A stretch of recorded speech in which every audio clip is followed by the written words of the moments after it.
I want to talk basically about the view from within the body and try to think how the self is scaffolded, how we experience ourselves, and what may be the challenges when it comes to the convergence between the physical, the living, and the digital. So a disclaimer, I'm an experimental psychologist and social neuroscientist, and I abide by these ideas of embodied cognition that were also mentioned yesterday in the wonderful talk by Tara and Johannes. The idea being that every form of human knowledge and cognition is embodied and they pass through bodily experience. And for somebody like myself who's very much interested in how we create a sense of self and identity that we have, minding the body, thinking of the body as a starting point for a sense of selfhood is quite important. And I'm going to give you 3 reasons why I think it is important to mind the body. The first one is that all over the world, self begins with the body. This is a phrase by Roy Baumeister, a leading social psychologist. We all have in our development this moment in time where we stood in front of a mirror, we recognize the mirror reflection as ourselves, and we assumed an image for ourselves. Now, this milestone in cognitive development comes at the same time as infants start displaying social emotions like shame and pride. They enter into more complex social interactions. The second reason why the body is so important is because the experience of the body is at the same time physical and psychological. And you can see here an image that illustrates the tension, the divide between the physicality of the body, which is that of a very thin, underweight body, and the psychological experience of the body that may be suggesting that I'm overweight, I'm fat. And these physical and psychological dimensions make the experience quite complex. The third reason why bodies are important is because they do ground our intersubjective social relations. And think about the important people in your lives, the people who matter to you, and the people who matter for your well-being. These are very much grounded on physical, bodily, intersubjective interactions. Now, experimental psychology has long focused on the importance of the body as perceived from the outside as a starting point for the sense of self, questions of how we recognize our mirror reflection, or how the brain integrates exteroceptive, in other words, signals coming from the outside like vision and touch, how the brain combines these to create a representation of your own body and of others. And Natalie gave very good examples of how, perception of people's actions, signals from the environment are integrated into our mental representation. So the focus on how the body is perceived from the outside has been very important for understanding how I experience this body as mine, how I can experience control and agency over my body, and how I can relate to others. But this has come at the expense of another dimension of the body, which I think is very important and very interesting when it comes to understanding the challenges with living with artificial agents. And that is the interoceptive body. Not introspective, it's interoceptive. So this is the body as perceived from within. Think about sensations coming from within the body, like hunger, your heartbeat, your breathing, butterflies in your stomach, gut feelings, pain, sexual arousal, fatigue. These are interoceptive signals. And at a purely physiological level, interoception serves a fundamental function, that of homeostasis. It keeps the organism within the range of viability and eventually well-being. And most of the things are happening automatically. You're not aware of all the different reflexes engaged by your interoceptive system to keep your organism alive. But we're also capable of becoming aware of interoception. That's quite important. So here's a definition of interoception that refers to the sensing of the internal, primarily visceral state of one's own body. It is distinct from processing of external signals, and it's critical for both sensing and integrating all aspects of the body's physiological state and motivational needs. And the motivational needs is quite important, because that's the only reason why we end up doing whatever we do in life. There are some very basic, fundamental motivational needs of the organism that have to be met, and this is why we start acting and interacting with others, and eventually we build, civilization and culture and so on to start caring for more interesting needs and desires. And interoception seems to be fundamental to motivation, emotion, decision-making, social cognition, and self-awareness. And as I said before, we are also aware of interoceptive states, and this is an individual difference. We can tell the difference between anger and hunger. We can tell whether we are sad or upset. But not everyone has the same kind of quality of interoceptive awareness. Some people are pretty good, some people are not so good. I would say most of us are good enough, right? But there are challenges when we are not aware of our internal states of the body and their interpretation.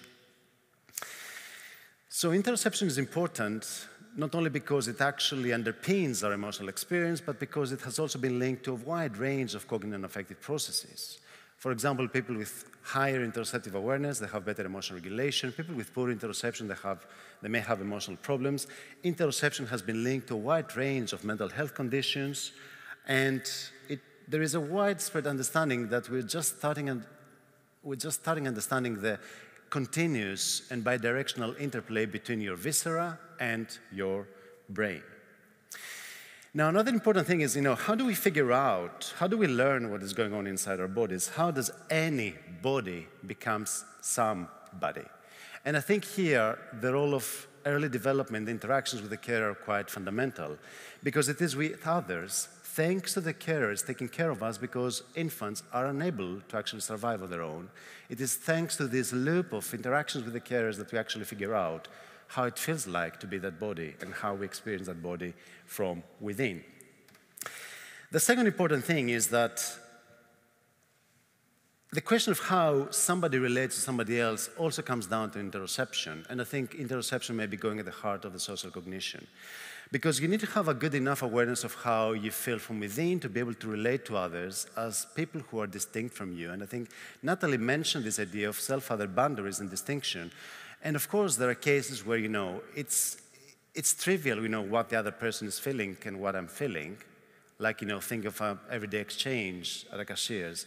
But there are most cases in your everyday life are quite fundamental in understanding how the people that you relate to actually feel, how they make you feel, and vice versa. Now, with this in mind, I think we should subscribe to the idea that we perceive the world around us and ourselves within it because of, and not in spite of the fact that we are this kind of beast machines, that we have this kind of wet, visceral body that actually influences and colors our cognitive life. And we know from studies that self-awareness requires more or less precise interoception, that the sense of presence we have in the world is actually dependent on interoceptive signals. If these are imprecise, people may actually develop depersonalization, and now I'm giving you these two extremes. But within that range, people's experience of themselves and of others depend on the quality of their interoceptive insights. And we know that these signals that come from the heart to the brain or from the guts to the brain can influence very fast a wide range of cognitive processes, from decision-making to memory, and from emotional regulation to perception of even neutral events in the world. So what I want to suggest here is that we are primarily relational beings. Humans are inherently social and not primarily rational. And I think this question of relationality is quite important when it comes to understanding social cognition. And the implications for that have to do with three things, I think. At the very core, we should think of ourselves as, and human beings and probably other animals, as primarily affective, primarily relational, that we depend on others. And this is not trivial. I mean, at the beginning of our lives, we depend on others for our survival, but throughout our life, we depend on others for our well-being. And it has implications about how we understand sociality. And with this in mind, I want to focus on three potential issues, and I will just highlight some ideas and some potential challenges and risks that may have to do with this convergence or lack of convergence between the living and the artificial. The first one is the promise of effective computing. The second one is the promise of AI-mediated emotional intelligence. And the third one is, what does it mean to live in a world where everything may be a priori untrustworthy? So on the promise of effective computing, I think it's been probably 20 years or so that we start seeing wearable devices that could measure all sorts of things on our bodies. I could wear a Fitbit and I could know the number of steps I took, how many beats my heart has, whether my sleep was fine, how many calories I'm consuming. You name it, you can measure all sorts of things. And people started being quite interested in that because you objectify your body, you collect some data, and you take the printout and you read it and you try to make sense of it. And slowly, the technology behind effective computing started developing with the promise that we can now develop systems and devices that can recognize, interpret, process, and simulate human affect. And a lot of wearable devices were developed. This is just one example from the MIT Media Lab that can monitor your heartbeat, try to figure out whether you're experiencing stress or pain, and then boom, the monitor will release a scent to help the wearer adjust their negative emotion that they're having in the moment. Quite fascinating and quite helpful for people like ourselves who may be dysregulated and living very busy lives. Now, there are two issues here. One is that you objectify your bodily experience rather than actually living it and trying to make sense of how your body feels. It's a different thing of actually reading out my heartbeat on a monitor or the number of steps I did rather than just living whatever it is that my body is doing.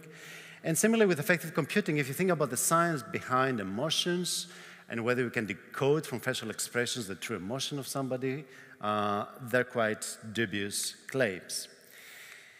And I think they go against what we probably know about the science of affect. I think there are mechanisms that are universal, and these are mechanisms that actually allow us to experience emotions. But at the same time, there's a lot of social construction going on in the experience and expression of emotion. And we should remember that, by and large, people are not so good at figuring out what they feel or why they feel the way they feel. That's why, we're all kind of neurotic. And the evidence for unique neurophysiological fingerprints that I can measure a set of variables from your body and I can actually tell you that this is what you feel, the evidence from science is quite weak. And of course, context can specifically, differentially impact emotional expression and experience to some extent. At the same time, thinking about the kind of lives we live in 2023, these are just some reasons why large parts of the population may be feeling physiologically dysregulated all over the place. And probably have read reports about the rise in different mental health problems across all ages, a pandemic of depression, loneliness, and so on. Now, what all these are actually doing on our bodies is that they put us in a state of allostatic load. So what allostatic load means is this cumulative burden of chronic stress and life events. And it involves the interaction of many different physiological systems at varying degrees of activity.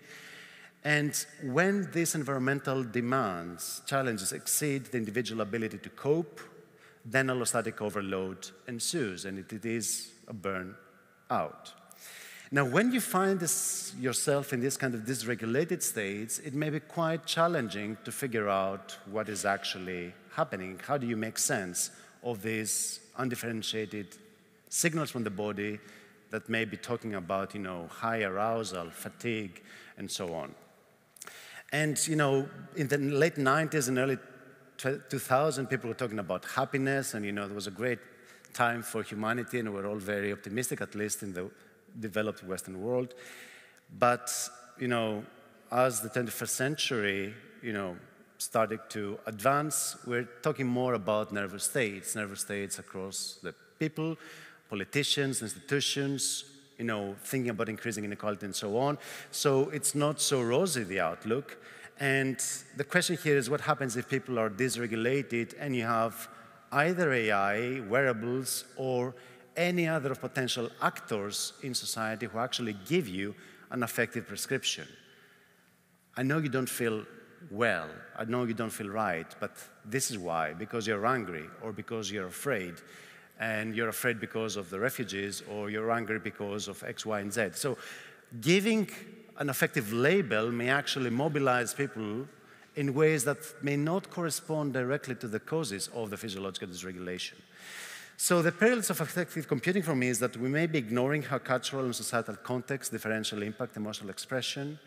We may be leading to this world of normative unidimensional notions of emotions and experience. Think about the Inside Out movie by Pixar, where it's very clear what each emotion should be doing.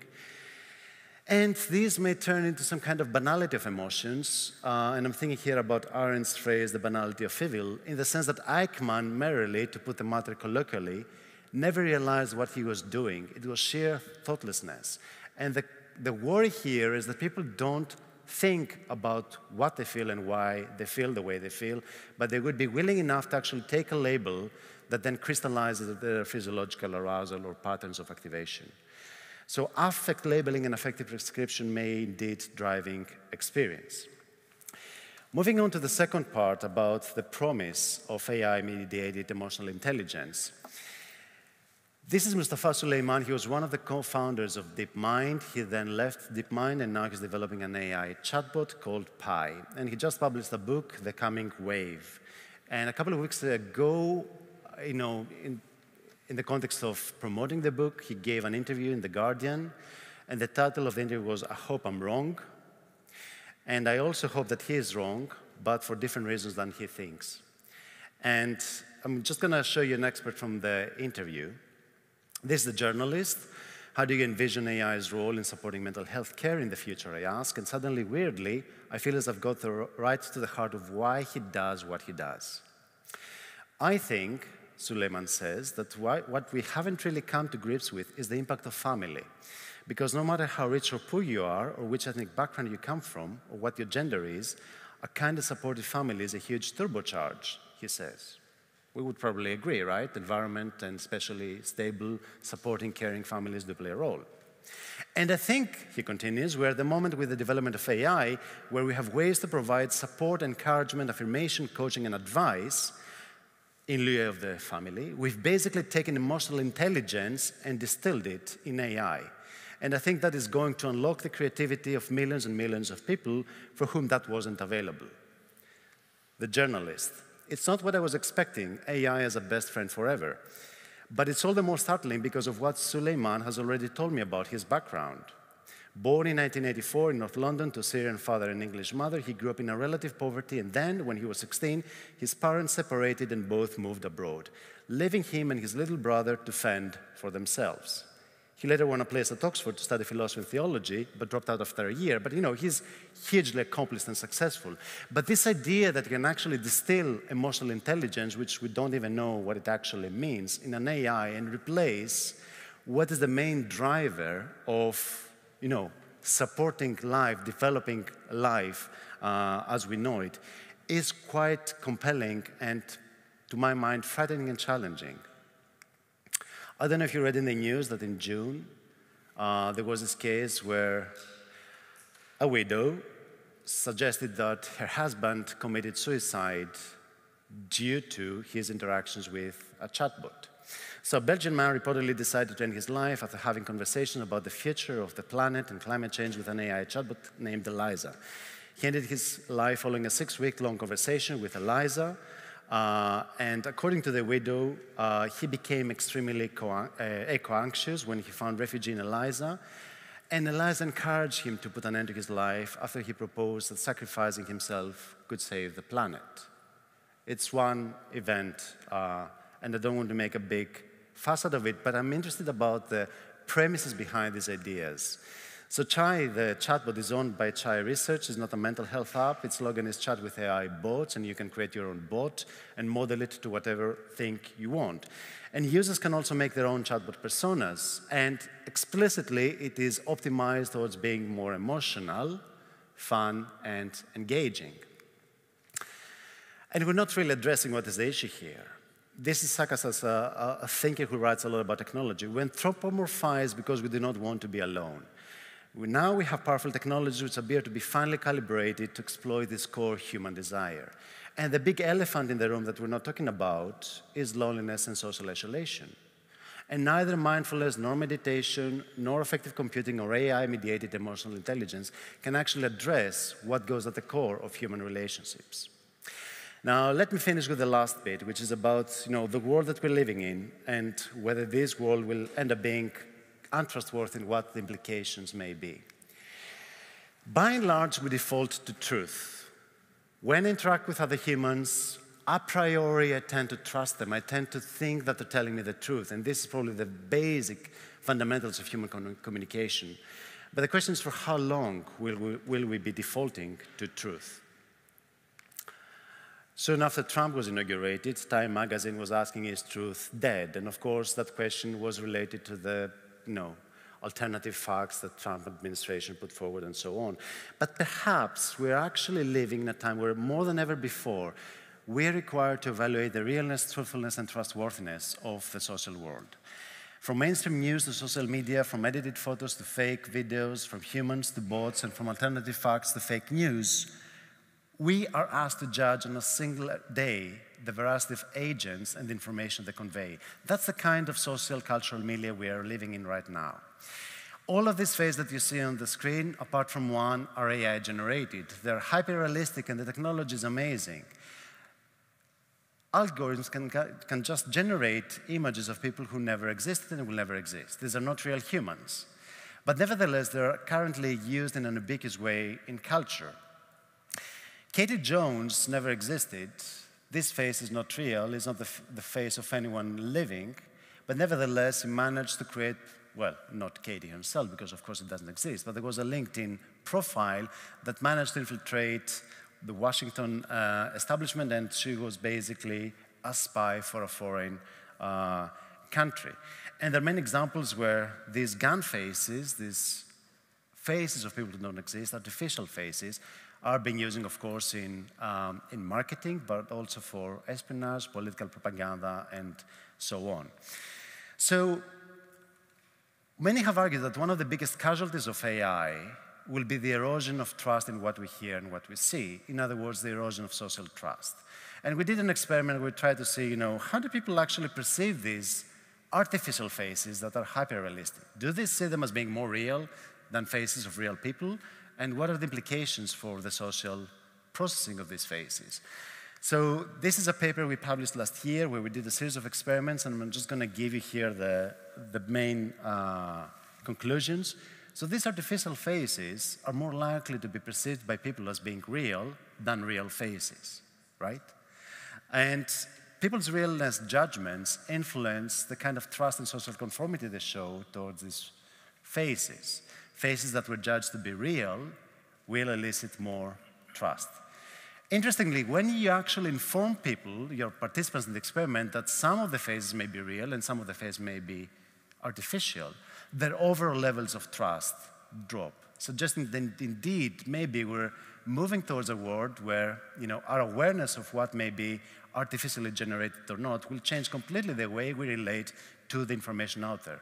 A priori, the information may be fake, untrustworthy, and then you have to actively try to understand what is real or what is not. So I'm concluding. What can we think about, addressing some of these challenges? Of course, AI regulation is quite important, but it's way above my pay grade to think how AI can be regulated. For me, it is already quite challenging that the same companies that own social media, that own the computers that we actually work on, are also the companies that are investing heavily on AI. And how we're going to try to regulate this ecosystem is quite challenging by itself. I think we should make sure that, young people are more digital literate.